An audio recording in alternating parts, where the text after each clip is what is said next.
Makadi muri yeZimbabwe ndinofara kusangana nemi kuchirongwa chenyu chamunofarira another level namukoma Jeys Marabini. Ndiri kuno kuBulawayo ndinovimba muchafara nekutandara nesu muri yeDrewmas Media. Remember, Drewmas Media, we are taking you to another level. Ini ndinonzi opambofu regai timbo taura namukoma Jeys Marabini tinzwe nenhoroondo yake panyaya dzake dzemimanzi.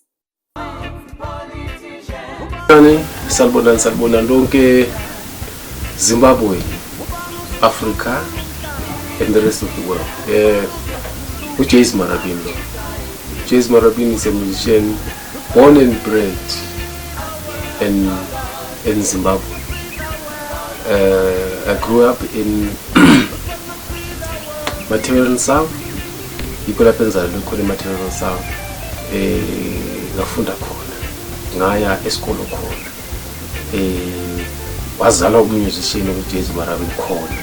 So journey yami music started long back sesikolo primary, you know that thing, choir, singing in the choir, singing music.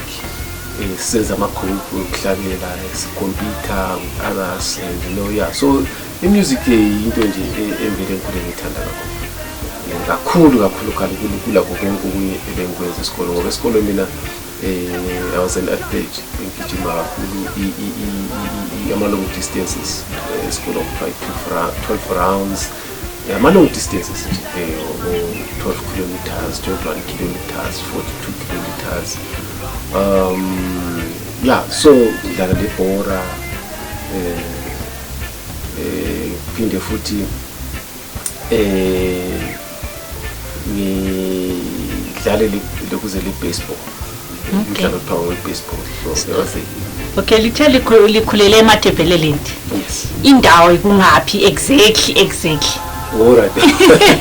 So ngikhulele lapho enzalo khona kuseflabus. Hawu so singabo makelwane. Yes, eflabus kogodla umnyama mahlaba ethwala ikwenzalo khona ngizalo esibhedlela esikhulu ngaleso sikhathi I think umama nje ndithi kwakuyisibhedlela sasikhulu ekuthiwa semasasi. Ikona phezalo khona esibhedlela semasasi. Impilo yami nje ngathi vele ngumuntu nje okhulele ekhaya ngiselisa inkomo, imbuzi, yonke nje impilo yasekhaya. Ngiyanezwa umntwana omncane. Njengoba sikwazi ukuthi izikhathi eziningi noba njengoba laniselikhulile yabu abazali balezifiso labantwana. Lina selithe hayi mina ngifuna ukuhlabela bakuthatha njani? It was very difficult. Very difficult. If I want to be a doctor, something, a teacher, or doctor, or lawyer, so bayifuna kakhulu ukuthi kona wenzi kakhulu baba wayithanda ukuthi umuntu kumele yenze umsebenzi nxa ungenzanga leyo odokotela lani lawyer kodwa wenza umsebenzi wezandla wenza ucarpentry, building, izinto nje welding, into esifazo ukuthi kube lento ozayenza empilweni, you understand? So mina at some point, njengomuntu wayevele amakatali ngikhulele ekhaya sithi ngelusa ukuthi ngivele kuluseni ikatala selivulele sengiqalisa ukwenza yini and mina ungasayifihli ngikhulele ngesikhathi sane sempi nqaba ngesikhathi sempi sana futhi ukuthi khona nqa uthola ikatala kwangazani uthola umbhobho uthi hey wena uzasibizela amasotsha lapha bazochaza dubula sibulale ekhaya qanti silombhobho lapha into yakho yamakatali. So life enjalo ngikhulele kuyo le. So mina I'm happy ukuthi at least ngibone life before independence and the after independence. So those are the experiences as a musician enhlanganela. So ngeke ngifunde khona mina esikolo kuthiwa khona Jeys primary, ngaya Jeys secondary, ngathi ngiqeda lapho ngahle ngayenza music full time ngoba ngathi ngichoose ukuthi music ukwenza kube i-career yami kube i-profession yami. So I had to do music, I had to form a group embuke music from my guys from my village okuthiwa kusenyoni lapho engikhulele khona. So I had to form a group, so ngasiqalisa igroup esiqeda isikolo, we had to tour lot of locals and communities khona ngale emathebeni south siqalisele igroup yenu kwakuthiwa kwini igroup okuthiwa kuna Comforting Brothers igroup yembuku Comforting Brothers. So before lingakaqalisi lapha kwini since la khulele ekhaya lisithi laliselusa siyakwazi ukuthi emakhaya kuba nzima ukuthi sibukela omabona kude ngubani ekwenza ukuthi hlabela ku inspire civil. The inspiration really comes from ulala radio ngoba i-radio leso sikhathi played a very very very important role. Xa ufuna ukuzinews zeZimbabwe, xa ufuna ukuzinews zeAfrica zemhlaba, you have to listen to the radio. Ukhumbula i-radio yami encane yayiblue iyayile radio ili battery so kuthiwa everready. Ibhasitri khona usithi khona inqayelanga selichisa lapha nxa selisingelamntu omningi awulifaka phandle uqala uwothise entamba amasulali music so khona lapha kwakudlala music eminingi kakhulu eZimbabwe nase-South Africa. So awothisa ibattery wawothisa ibattery kuyasufaka eredweni sokulomlilo so now you can listen to the news. So yeah, so you know that was very interesting. Nxa sengubona lesi sikhathi ngibona it was very interesting. Also kwakule skill sokusurvive, you know, what ibattery noma nxa seliphelile kumele ukuthi uwothise. I don't know ukuthi babesebenzisa mechanism bale battery ukuthi wangaliwothisa kuphinde charge ongalichajanga uwothise charge. So yes, yeah, so ngaleso sikhathi mina ngikhulu kwangela television ngama 80s there was no television especially ekhaya. So ngazakazwa abuye edrobheni sise edrobheni so yiko ubhuti yiko bathenga khona i-black and white television yo sasibukela khona yayibukela ngespecial ngoba i-television yakhona kwakulesikhathi yayivulwa ngesikhathi certain time ivala nge-certain time so yayingavulwa kanti so you know it's very interesting ngoba sibebona 24 hours nge-television. So i-television I think imvona nevule emini ngo-12 ngo-6 sivale i-television ngishuthi for the whole nation sivale i-television and it is like that. So yeah, so yes, music nje into vele ngikhule ngithanda kakhulu nje obade ngitshilo I've said that before. So igroup yami lana sasuka ke ekhaya sabuya edolobheni ke lapho yikho sesihlangana amagroup amaningi ayihlabela imbube like to come in and join those guys sihlabela lathi competing with these musicians like Black Follows amakhosi o Singize Emnyama o Lwandle Lungcwele amabhubesi just to name a few Osunduza Boys and you know. So by that time the competition was high, especially when it comes to traditional music. Because music is our traditional lab senza khona sichikicha senza music umculo o preserver culture, you know. So that's the music that we're doing. So sifika lapha as a competitors awina ama awards amaningi. I remember yabo family planning. Yeah, family planning, circumcision. I think by that time, male circumcision. By that time, male circumcision.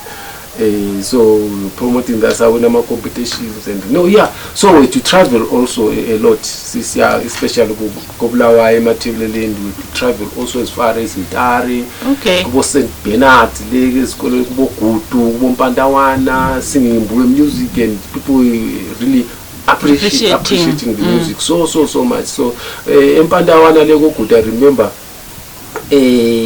sasibe amabhasi phela ngasiyakho traveling amabhasi ngikhumbule ibhasi okuthiwa nguShushai omnenzwa the buses thina siwatholanga ukuthi watholile lawo okurakurero so sasigada amabhasi onalana siyadinga imisebenzi khona and what's so surprising ukuthi nxa sasifika performer people really loved our music and the style and what we do. So sasithi thina nxa sasifika kwenda singela sasikhamba phela singakwazi yalala ngapi singakwazi ukuthi siyafika siperforma ngapi because most of the ama venues sesiperforma kuwe banga izikolo, you know, in school and what. So there was this time where sathi sifika singaka organize more shows where to sleep in erenkini kwaphana ngogudu khona phansi sasihlala kwagudu khona pha erenkini then abantu bamabhasi basebesazi bafana bakubulawayo you know coming sasithi nxa sintambama sesilala ebhasini amabhasi nxa ebuya ekuseni ibhasi mayisuka lapha isisuka ngabo 2-3 sesiphume ebhasini sesifaka izikhwama zethu erenkini as if we were waiting for your bus. Ndinalimelela ukuthi kusimele ukuthi sihlale khona erenkini. So amabhasi la ayitshintsha no driver services wesazi la contact. So ibhasi la ingahamba eyayibuya ntambama bafika bedabi yami lizola lebhasini sisahlala nje. So we have come a long way when it comes to music. Sihlala emarenkini, sihlala ezikole ema classroom, sihlala I remember futhi kungababa esalana khona basilalisa sibili kwenye ward yayinge maternity bathi ikhambalela ngale kule new room ngale lidinga enye room kwathi and these guys were so nice because also they didn't want to see us sitting outside and I remember those genuinely sense music. So yeah, inkhuluma le emtare kona. So yeah, so people really treated us very well. Kadesi kulomngane wami a lifetime friend now. Kuthiwa ngumo 40.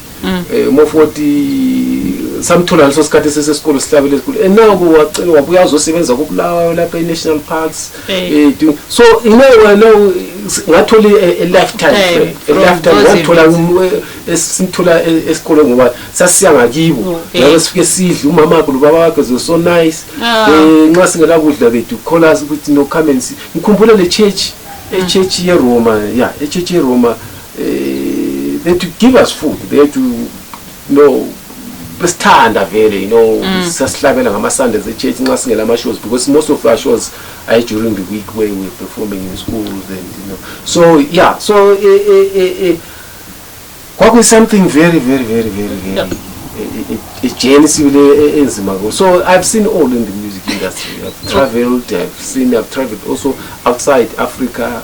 Okay, singakafiki khona. Yes. Ngiyakwazi ukuthi la liqembu linjalo khathe sokulo Jeys Marabini. Yes. Oseyethu. Yes. Lalibanga ke groupini. Angikhuluma ke isteam. Jeys Marabini ubuye ngo 2001, 2002 ukuzelwe khona Jeys Marabini. But before that, I'm telling you my history before that. I've been a musician but doing a different range of music. Since a cappella music. So yeah, so we to travel a lot. Isabuya lapha sathola hlabele town lapha sahlabela and then I had to leave the group yami Comforting Brothers after changing the name from Comforting Brothers to Imbizo. Then I had to join also a group called Sunduza Boys. Sunduza Boys the group used to travel a lot to Europe most of the time. So le Comforting Boys la lalilama the music la seli recordile ukuthi la kwanso awulali ekweni kwakuwulu. It was very difficult by then to record the studio because I think studio sasikhola sasigram. Okay. Okuthiwa igalo. Before Gram, I think there was Galo. So it was very difficult. It was something very special. We talk on record group. So and unfortunately during that time they didn't believe in traditional music. Okay. So they to say will this sell? If you put money here and record you guys, because we had to go there and record and the Basabetati Malia, they wanted to so that they can have their money back. Okay. So those were the expenses and so they to really choose the kind of music that I want abantu bazayithanda and imali was going to come back. So it was very difficult to record. To have a studio, it was something so special. Studio, like Mangamanga.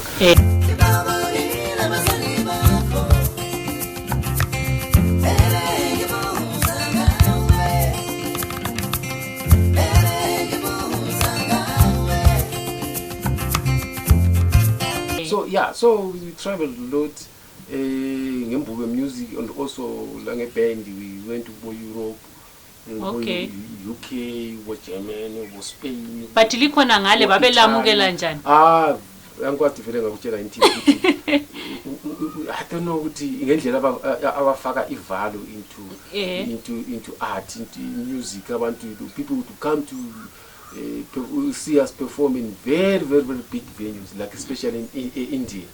Because India went to New Delhi, went to Mumbai, went to Chennai. So we find Utama theaters there, about 4,000, 5,000 people coming in and to see that traditional music, traditional dance and from Zimbabwe. So sometimes proper musicians here today. They don't. I don't think they see value in doing their traditional music. They tend to focus on Western music, foreign music, especially. They want to grab that and make that theirs. But we have our own music. We have our traditional music, traditional dances. Music is there to preserve all that, music is there to preserve all that. So what I will not preserve if you don't preserve your own music, your own dance, your own tradition, your own beliefs, everything about you don't document, but you want to document things that as foreign. When you get there, they want your own music. Yes. Because balaba abantu baba bakwenza lokho. Abenza 4, 5, 20 times better than you, and you are trying to imitate them, you understand? So these are the things that we need to also teach the youngsters, because one day Tina Lattices are retire or we're going to pass on. So when we pass on, we retire. Who's going to take over and promote Zimbabwean music? Who's going to write it proper? Because everyone now is running to something else which is not even Zimbabwean. Because what they buy is your culture, it's your music, it's your dances, it's your belief. You tell them ukuthi perform at my funerals, this is what we do. What we have to do. Perform this dance, this dance, and this dance. Traditional instruments, those are the things that are very, very, very, very, very, very important. And now the youngsters, they don't want to learn instruments. They just want to now this technology thing. People don't want to play guitar. We always say guitar, computer. So what ends up in my point, which people must preserve the culture. We must preserve the culture. We must be known as people that they have their own culture, have their own belief. This is what says. We find a lot of musicians outside, especially when you travel, America, Singapore, Canada. You find someone who wanted to do hip hop. When he's in Zimbabwe, he wanted to do hip hop. When in Canada, someone is now trying to play mbira. Because they see your hip hop, your what here, it doesn't work, my brother. Then someone wants to learn. Try to learn what can I do now for me to make music, and then starting to learn, taking lessons in Mbira. But Mbira was there here, for guitar was there here for many years when he was growing up here, and he didn't like it because he thought this is inferior. I don't want to associate myself with this kind of music. I want this special one. And the special music is your culture. The special music is you as a black person.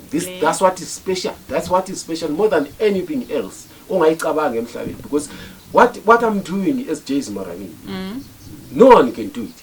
You understand? I'm here to promote myself as a musician. I'm here to promote my city. I'm here to promote my region. I'm here to promote my country. I'm here to promote Africa. You understand? So I don't know what when we talk about the people. Special, unfortunate, I would say it, and Angas to Mama was out it's a fact.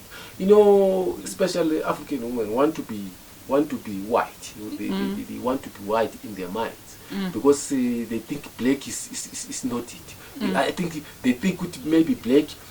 It was a mistake for them to be black. They want to be, but you were brainwashed. You understand? You were brainwashed in your mind. Which someone tells you and market their product, and they are thinking to be black is something that is not special. That's why they try hard. They try hard to change the color. I hope you say hairstyle, what. And other people, unfortunately, they go to the extent to try to change their language. And forget about everything. Telling umntana akhe no thina we speak in English at home. We speak in English. We don't speak in Ndebele. We don't speak in Shona. We speak English. My children speak in English. They think that is special. That is not special.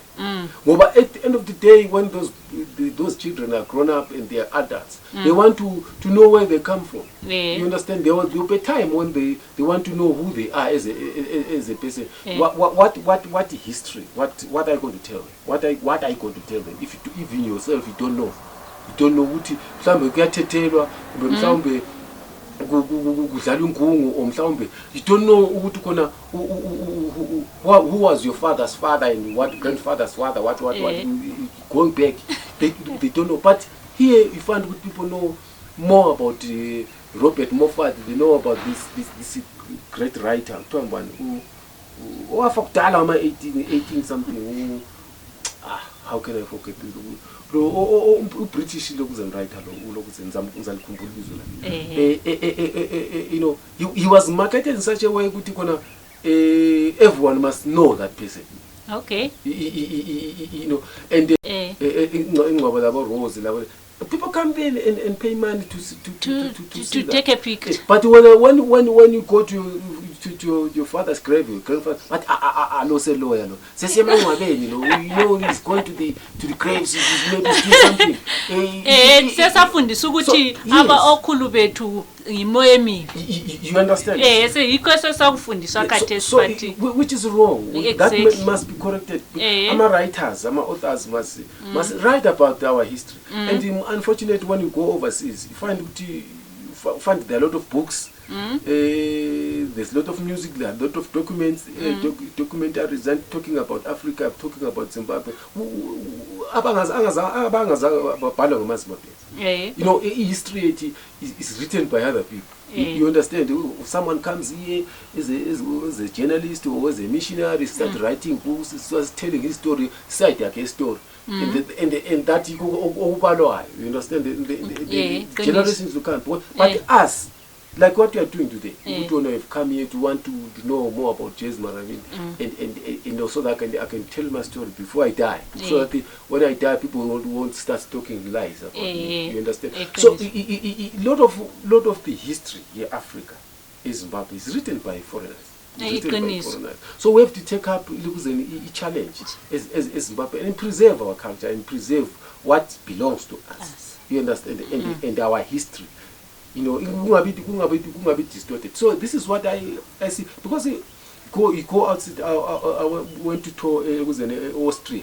You know, they tell you this building was built in 1480. What? It's written even outside. It is 14 something. You know, Tina, we don't write things. We don't document. My house, there must be something that is built on 1919. What? So the people know. One day this will be a museum or monument or whatever. There must people know which Jeys Marabini was built on such a but we don't do that. Yes, you understand. Then when we write their history about us, then as time goes on, we made a mistake, we start blaming other people. But we have to stand up and do things for. Also, the government has to put money into that, into research, into preserving. This is what is happening, especially even in America. In America, they are going to the moon, they are going to the space, they are going to for nothing. No. They because they want to be the first to discover things and to preserve it. This was done by an American. So what about us as Zimbabwean? Why is Singalala pride? No, we have got a lot of musicians that have done very well in Zimbabwe, but they are not documented, they are not known, but the musicians that have done contributed a lot. Today, for me to be Jeys Marabini, there are other people who have traveled the journey before me that I learned from them. And you understand? I learned a lot from them, hearing their music, listening to the music, going to their shows. But now, you see, like the story of Paul Matavera, the documentary I saw on social media, things like that. You know, those are great musicians. Solomon Skuza, greatest musicians ever in Zimbabwe. But there's nothing like this that could Kadesina, if you want to see where Solomon Skuza was talking or Matavera was talking. So the music, the recording company, recording companies by that time, they didn't document anything. They didn't filming anything to see it. Paul Matawari, can you tell us about yourself? Can you tell us now? Can you tell us about yourself, Leonard Tembo? No, we only what now we left with. Yeah, and now people are abusing that because other people also want to make money out of that. You understand? So those are things. So it's very, very important in music. There were great musicians, great artists in Zimbabwe, but they are not documented. They are not documented. You can't know who even great musicians like Opondu Boys. Think of those. Just a lot of musicians, man. Lot of musicians, but there's nothing written. Written, there's nothing filmed, there's nothing. You understand? Except sometimes you find their CDs, you might be a cover of CD. That's the only document that you can have, or my records by that time. Records. Okay, kuthiwa abadala bekhuluma uyathululalile. Sengithulezwi. But ayiso isikhathi sokuthi ngiyenatha amanzi bantu. Yeah, siphenduke futhi. I know it's okay. It's okay.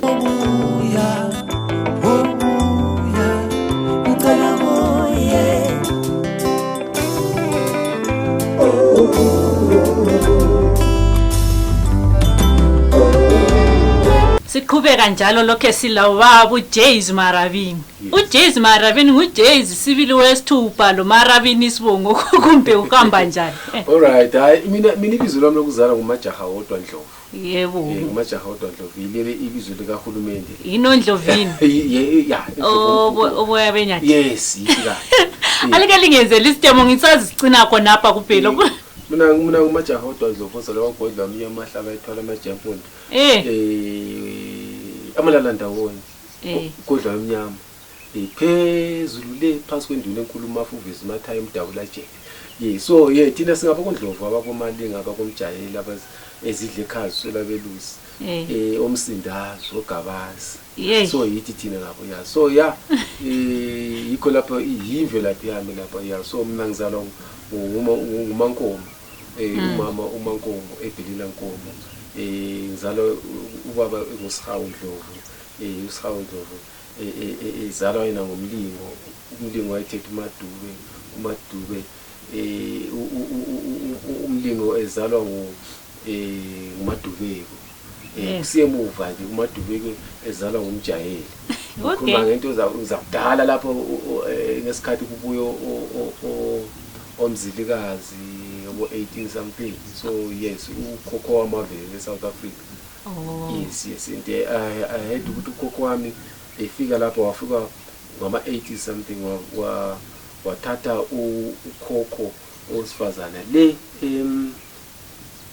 semtare kungaphile ucinele ilanguage le enganisho lodwa sosona. Le phezulu so wafika wathatha khona lo nkosikazi so kuthi uthi ngezindlela kule gazi lami lakhona le. Okay, la yeah, ukhokho wami ngama 18 something. Khaya wavela khona wathatha khona wazowabuya emathelele. Akukhanyi ngani liyayazi imvelaphi yenu. So mina ngitshona ngihlangana labancane. Ngase ngibabuza ukuthi okay Indlovu. Thani ubuya benyathi. Ngisambuza ukuthi kungenelana njani khona behleki bengamphenduli namntu ngithola umuntu omdala ongantshela ukuthi ubuya benyathi eNdlovini kungenelana njani. I think nje ubuya I think ubuchelezi bona bayana lani ukuthi nje abantu bondlo abantu abazigcajayo abafuna ukuzifanisa lezinto ezespecial lezinto ezespecial zifuna ukuzifana nesana laba koNdlovu so abantu abakhulu konke. Okay. Yeah, so Tina was very big family, very big family. And Tina Nkaya were boys only. We go to Majaha. Lingo singa 9 no 7 9. So base bebonta Majaha wodwa. So akula nkazana Nkaya in my ngoli yangikhaya kuba mama no. It's just boys only. So ngiyakwazi ukuthanyela, ngiyakwazi ukuziwatshela, ngiyakwazi kwenza yonke imisebenzi ekhaya njengenzwa umuntu ongumama yakwazi akulento ngiyakwazi ukusinda ngiyakwazi ukugudula ngiyakwazi ukukhamanzi ngifake ilokuzena inkonxa ekhanda engayibambanga ngihamba njengomuntu ongumama I can do that. So izinto zonke nje thina besi kimi advantage ukuthi wazi both imisebenzi ekhaya ngoba uyakwazi ukupheka uyakwazi ukwenza lokho uyakwazi ukwenza lokho. So lali chim kanthwala igeze lichaya igitari. Ekatali bengayifuni ngoba wasithi kubambo luka Satan wayengafuna ekatali uchayele lapha futhi uyelahla inkomo le ukuchaya ikatali eganyeni abadala khona wena ungazodlala lapha thina sithi so because that's belief ukuthi khona in music yayi umsebenzi ukuthi umuntu angasenza music kuthiwa ngahamba esiya east kaphenduka uzohamba siya khona east elale uke hamba athi uzothiwa sebuyile futhi sewest so bacanta what kind of a professional lokuyenza ngoba sake sibona abantu abamakhathala abalangqondo bathanda utshwala bathanda umama bathanda so ukuthi wena uthi khona uzawenza kube professional ngomsebenzi wakho you know yeah so it is fun as well as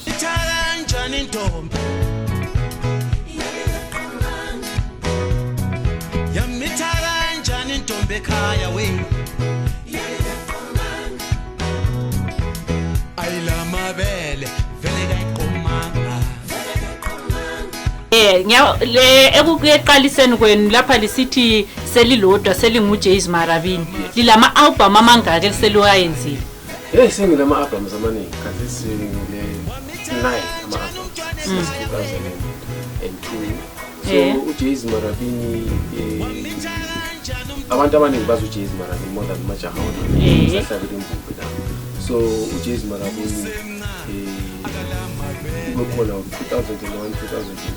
first album sale ngo 2002 ethi Marabini ibizo leli Marabini lavela ingoma yaba very popular by then awona ama awards best video year 2003 2002 so abantu nxa travelers bakhona myself Jeys nxa traveler abantu bese Marabini ngiyathe Marabini so then I had to combine those two names so uJeys wavela nga uJeys uvela ibizweni lami lekhaya ekuthiwa ngabasithi nguJay ekhaya ngibiza abathi Jeys isibizo wami ukuthi yalide kakhulu majaha wodwa bayafuna ukuthi so bayiqhuma ibizwe wami bathi nguJay so I combine that so when I sense music then I thought no let me combine let me call myself Jay because I believe ukuthi ibizwe lekhaya lama blessing ayiqinisa yeah ngoba abazali bakunikeza lelo bizwe so I combine ibizwe leli eniphiwa abazali bami elithandwa ngabantu uJeys Marabini ngathiwa ngabantu so I was given by the public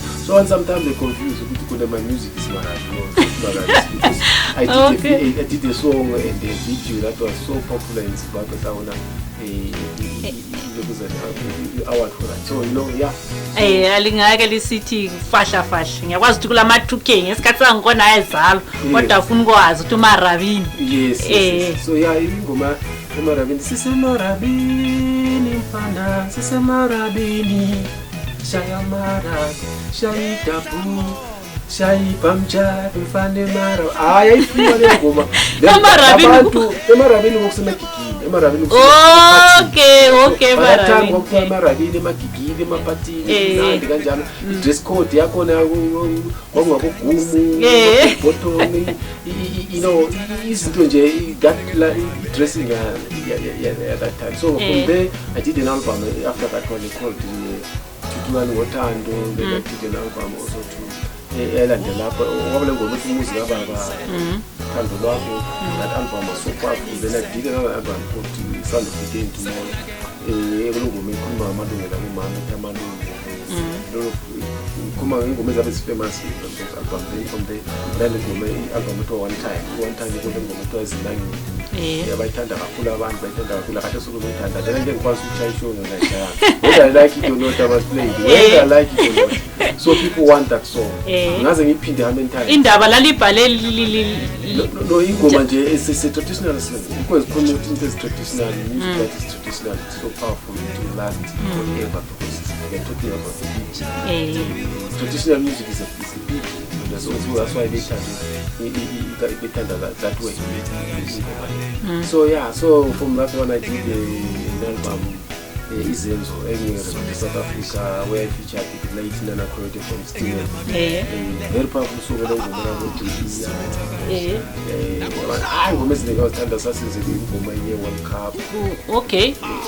So from there I did an album there for South Africa to Jeys at 40. Okay. Ngoma ethanda abantu ukufa. Ingoma yona leyo Yamita kanjani. Those are the powerful songs in that album. Yeah, so abantu bayithanda kakhulu the album, and yeah, so I recorded that also in South Africa. Then from there I did an album called then after Jeys 40. Usilo ngwani? Yeah, Usilo. That one comes from. Manje Usilo nalo wonke ngiyazwisisa amabizo ama-album but Usilo, why Usilo? Yeah, Usilo it's an album it's a title track engayinikeza ingoma ethandwa ngabantu kakhulu ikhuluma ngempilo kabo ngomncane wami othiwa uKhalani umjayeli. So Usilo umuntu omkhulu kakhulu, umuntu ohlonitshwayo, umuntu ophakamisa isizwe, umuntu owenza izinto ezinhle, uyisilo inhliziyo yakhe umuntu olenhliziyo enhle, umuntu okwazi ukusekela abanye abantu. So omncane wami uKhalani is like that, especially on my side as a musician. He supported me so much as a musician, you know. So let me thank him before he died. Before I die. Because sijalubo ngabantu sebefile. Yes, I wanted to pour out my heart and ingoma le fortunate yathandwa ngabantu bonke, yathandwa ngabantu even eAfrica, because ingoma le is also displayed a lot on KZN TV in KwaZulu-Natal. Aleke lithi lisiyakazi. Silo bonga wena silo wesilo bonga wena silo sakwethu wekhalani khalani. So ngizakushayela ngiyibone video yakho. So yeah, it's a powerful video ngoba bayithanda kakhulu abantu. And it's the most powerful song there, and also the song called Kumbuleka, one of the most powerful songs. So usana Thulasana. Thulasana. Album. Yeah, album yami Thulasana ethandwa kakhulu. Thulasana bayithandile kakhulu. Vela kaze ngenze album lengathandwa ngabantu. Vela kaze abengathanda. So yini part kwama album wonke line lithi ngiyakwazi ukuthi wonke labe lithanda. Yes. But kule one so ukuthi lingahlala phansi olingathi ukuthi amfana nxa likhuluma lo mntana ndithi amfana lapha angiyazi ukuthi ngashaya la. Vele mina angikhiphi ingoma vele ngekho mina. Ngithi lithandayo. Vele zonke ngiyazithanda vele. Ongazithandiyo sozuzizwe. Yebo. Ukuthi wayizwanga ukuthi angithandayo. Ngijikelele eceleni. So ungabona ngirekhode ku-album ukuthi it is the best. Okay. So all those songs are the best. So yeah. And abantu then they choose which one they love mostly, and people vote for the songs, and it's good that when you travel performing shows or abantu bakutshela your music is amazing, your music has changed my life, I listen to this song and it touched my soul and things like that. So that's the purpose of the music. That's why we're making music for people, because music is the food of the soul, abantu kumele bathola umculo noma wakwenzi bayakuphileki vele with that music. You can't live whether music kaJeys uyathanda but whether uthanda whoever, but that's music, so you can't live with that music. So I want to encourage also the government to support the musicians, to support the music, and also put money into the music, support the music, because musicians are there to help the government. Also, because there's coronavirus, there's pandemics, this is where we spread the message. But when people know, some other people are making a lot of money out of that, and musicians are not making anything, because they say, I don't know, I want to give you this opportunity, sing about corona, so. We have 100 years. Can you do it? So when someone has made 5,000 or 6,000 or whatever, you understand. So musicians are always mistreated, understand, robbed, whereas they are doing a very great job. Because you can't spread the message without the artist. If the government, if if you are a government, also you must know that you have to bring in the musicians at least to spread the word if there's something that the awareness or something. So yeah, those are the things.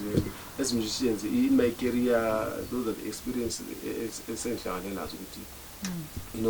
Every time musician, we are promoting you, we are giving you this opportunity, what interest finance, but not money. They are not talking about money. But on the other hand, behind the scenes, they know that they've made money, they've applied the money some way, and they got that money, then they go around. So no, let's ask Jeys. You see what I'm saying? And that's very sad. The musicians have to wake up. They have to wake up, because this is our life. This is our job. There's no other job that we have except this one. So if people let people just cheat you every time, and they make money out of you, and you mean nothing with your children. End of the day, when you die, they start donations and doing this and doing this as if now Venezuela or Jeys but to say no. I must be able to buy my own coffee. Must not cut is what I want and don't want coffee. I want money. Because my children must go to school. My children, I've got a family to look after as a musician, understand. So those are the experience. If we don't talk about those, who's going to talk about it? Because those are the challenges. As Jowat and Kulumangako before, a lot of musicians have done a lot for this country. But go and check where they lived. Go and check their families, their children. It's just suffering. Which is not good at all. You find someone now, Jeys Marabini will be on television. Until this we are filming, you're talking a documentary, and people see you as a great person, that great musician. But behind the scenes, you find that person just filmed you for nothing. Exactly. And you didn't get anything. So those are things we want to encourage people that please, you must consider musicians every time. You must give them money. Don't talk. You must give them money. If you know that a musician is worth doing this, and I feel like I have to go to Jeys Marabini to so that my product can rise or whatever. Give him that money. Whatever. I know you'd have made money somewhere else, but you don't take everything. My brother, my sister, or whoever. I'm just saying, don't take everything. Leave something for the musician, budget something for. It's just good as people that hire us, especially on the weddings, or they say, all that money just to sing. Jeys, all that money for the wedding. But find it in a wedding. The tables are paid for, the wife food is paid for, everything is paid for, MC is paid for, everything.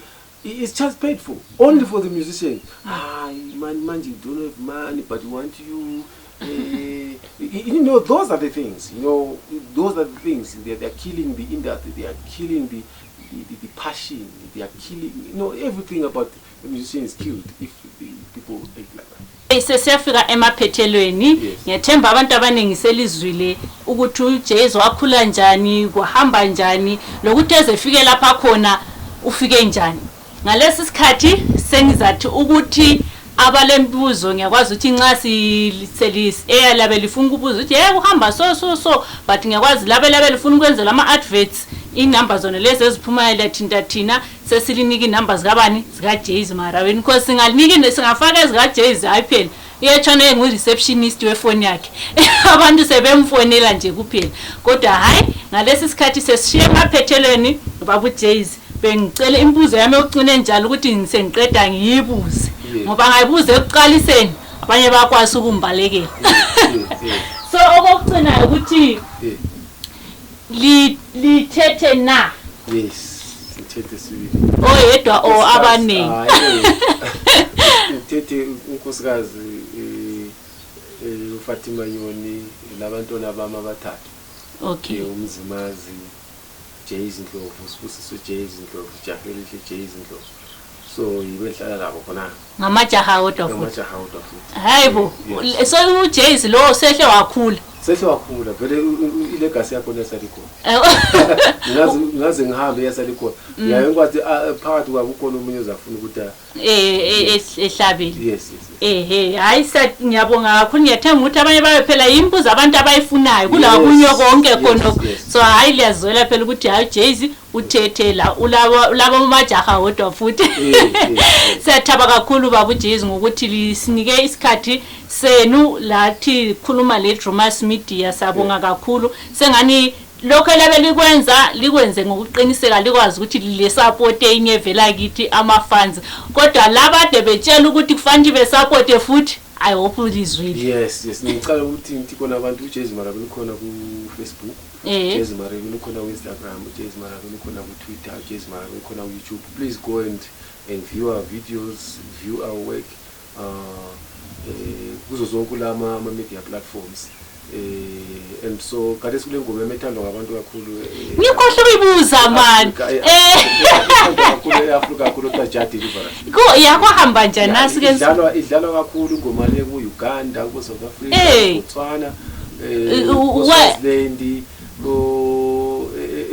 elokuzeni ku Ghana also a lot of musicians big musicians in Africa they've endorsed the song saying this is a powerful song like uThutu kaNiceleli owedlalela kiduka ama keyboards uShashamal from Ghana a lot of musicians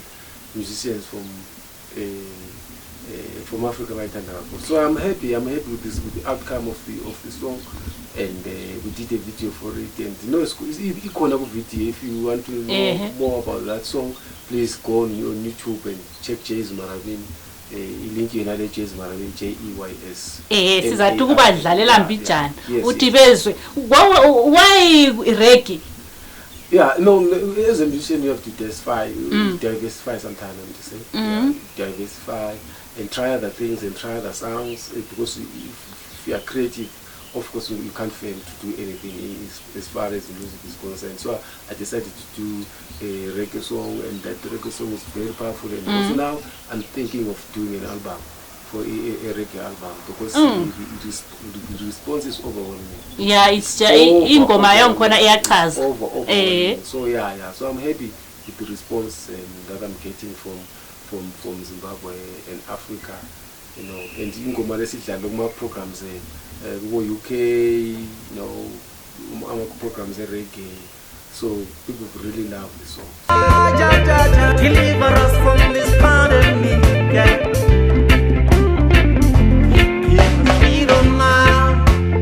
Yeah, okay, singakavala abanye bayaphupha abanye batshengiswa abanye angwazi bese emjoveni bengabona umuntu baqasa ubhala lina lenzani. No, it depends. And sometimes you dream, sometimes you see things happening like in Emhlabeni there are a lot of things happening. There's a lot to talk about. Emhlabeni kulama pandemics nje kungoma lekhuluma ama pandemics ikhuluma ama problems ikhuluma ama wars nje wathi siphathi kwecorona kulabo kade sikulabo HIV kulabo olokuzo TB ama problems ayo kulabo malaria ama problems akhona emhlabeni ama problems are always there. You understand that there's a lot to talk about. There's also positive things to talk about in life. Life is not about negative only, but unfortunately the negatives overshadow the positives. You understand in life? But this is what is happening. That's life. So ingoma lena talks to the people right in the heart of it. Exactly. So ikhuluma ngempilo, the reality of life. So yeah, I'm happy, and the outcome is overwhelming. People check Jeys Marabini. Please go and love. I mean to say, go and like our pages and support us. And we are there for you. We are making music for everyone. Music has no boundary. Music knows no color, no race, no tribe. Music is just for human race. So go out there and support your Zimbabwean, especially even for Zimbabwean artists, not even Jeys only. For the Zimbabwean artists, we have to go and support them because without you as Zimbabweans, we're not going anywhere. So you must be known first in your own country before you are known elsewhere. Yeah, iqiniso. Hayi siyabonga kakhulu babu Jeys. Ngiyabonga ukuthi Jeys Marabini, one time I love you, Jah deliver us. One love. Medical doctors, religious leaders, asking scientists, asking astrology, all the world leaders. Who's gonna free the world?